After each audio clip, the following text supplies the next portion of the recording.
ladies and gentlemen, and welcome to another replay cast. Today we are looking at the game in the M46 Korea, or the Korean Patton, whatever you call, playing on Lakeville, playing top tier game, Encounter as well. And when it comes to the Korean Patton, it was buffed this match as well with some increased turret armor, but it's pretty meaningless and negligible.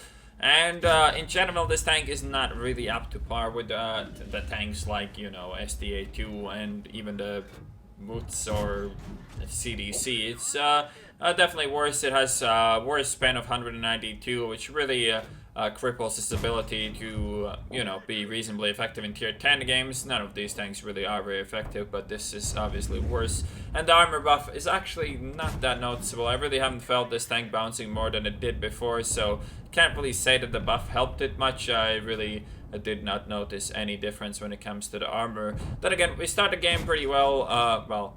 Pretty well. I mean, we missed literally half of our shots here, or close to that, so it's not, I guess it could have been obviously better, but still we get 700 damage for free, which is definitely not bad, and it is time to fuck off from the middle and go to the city.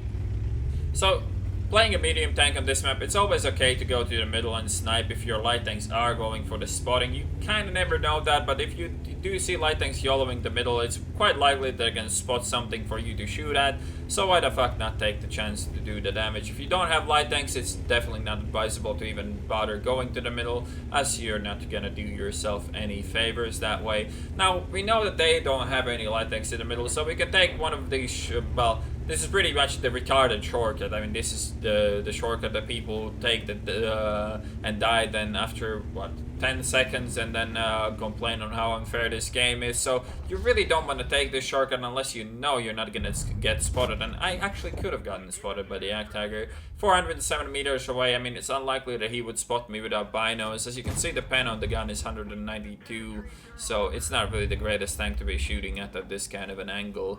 But fortunately for us, we have this T25/2 climbing up there, getting shot in the face by the Rheinmetall as well, so we get some spotting out of that as well. So, you know, we're doing fine so far, and as we can't shoot this Yak Tiger 88, we're gonna push more into the city.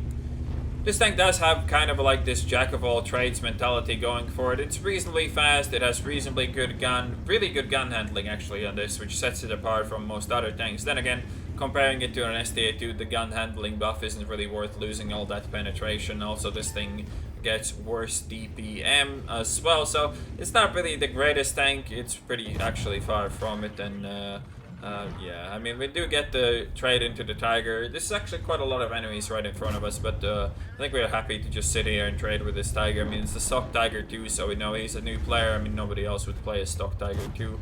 That was kind of a dodgy shot, even if I had the 212 pen, but I don't even have that much, so I obviously bounced that shot. Now, the VK36 does bounce off my hull. It is able to bounce shots like that. Not really the 200 pen of the Tiger 2, but now we managed to track him, so he should be pretty much done for now, as long as I don't feed him for no reason, but it is actually pretty hard to do that. The T-34, however, could easily go and feed him. He could just stop there and shoot, but instead he gets tracked and misses his shot, so we actually get to finish off the Tiger 2 on our own, well, until that happened, I guess.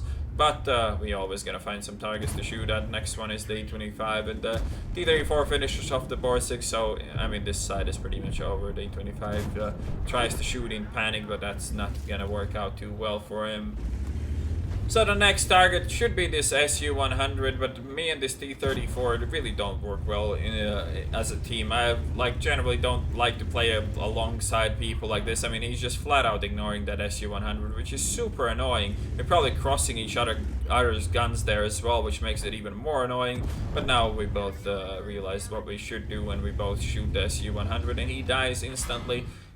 This little shit decides to shoot me, so we pick him up right after. And now the CDC is the only tank left in the city, so he's obviously our next target.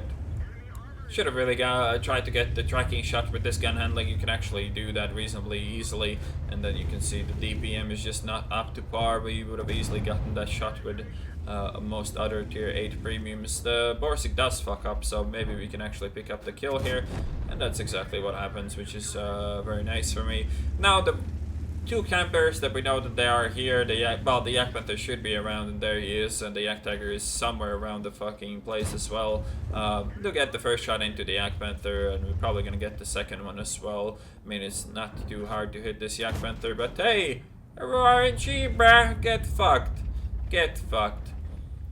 Alright, anyways, finishing off with this Yak Tiger. I mean, this is not really how you play a Yak Tiger. I like how he forced himself to angle so much against that VK, and everybody else was able to shoot him in the ass. And that it actually concludes our game. I'm pretty sure the Leo is actually going to kill the Indian Panzer, so let's go to the end plates. So Ace Tanker, 4,528 experience, high caliber Confederate. We ended up doing 4,051 damage, assisted for 967, picked up 4 kills, and overall, pretty decent game for this tank. I mean, obviously this was pretty good matchmaking. We also picked up 1,437 base XP. But again, the Patton KR, even though it did get buffed in the turret, you don't really notice it that much. You still don't ever want to, you know, try to play against tanks that have 200 plus pen, you know, with your armor. You always want to fuck off before that, and then again, might as well play an STA2. It's going to be better with better pen and better gun in general. So yeah, Korean Patton, while it did get slightly better, it's not that noticeable, so I wouldn't really bother picking this up if I was you. Hope you guys enjoyed this replay cast slash review or re-review or HD review, I don't even know, and I'll see you guys on the next one.